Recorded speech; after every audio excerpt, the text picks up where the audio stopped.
সাংসদ অভিষেক বন্দ্যোপাধ্যায়কে যেন কোনোভাবে ডিম ছোঁড়া না হয় বা অযথা হেনস্থা না করা হয়। বিশেষ করে তিনি যখন আদালতে বা তদন্তকারী সংস্থার দপ্তরে হাজিরা দেবেন, তখন যেন তার ওপর কোনো রকম আঘাত না আসে।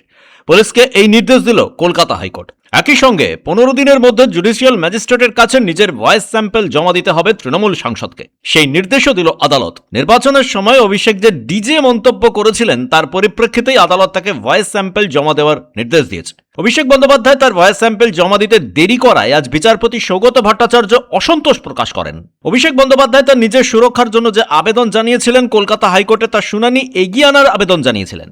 কলকাতা হাইকোর্ট আজ এ বিষয়ে তাকে সতর্ক করে। ডিজে মামলায় অভিষেককে ডেকে জিজ্ঞাসাবাদ করেছে সিআইডি। অভিষেক স্বীকার করেছিলেন ডিজে মন্তব্য তার নিজের। একই সঙ্গে তিনি প্রশ্ন তোলেন, তিনি যখন নিজে স্বীকার করে নিয়েছেন, তখন সেই কণ্ঠস্বরের নমুনা তিনি আদালতে পেশ করবেন কেন? Bidhannagar sub divisional judicial magistrate কোর্টের নির্দেশকে চ্যালেঞ্জ জানিয়েছিলেন অভিষেক। কিন্তু আজ বিচারপতি সৌগত ভট্টাচার্য জানান, 15 দিনের মধ্যে অভিষেককে তার কণ্ঠস্বরের নমুনা আদালতে পেশ করতেই হবে। তদন্তে সহযোগিতার শর্ত সাপেক্ষেই অভিষেক বন্দ্যোপাধ্যায়কে কঠোর পদক্ষেপ গ্রহণ থেকে সুরক্ষা দেওয়া হয়েছে বলে জানালেন বিচারপতি সৌগত ভট্টাচার্য।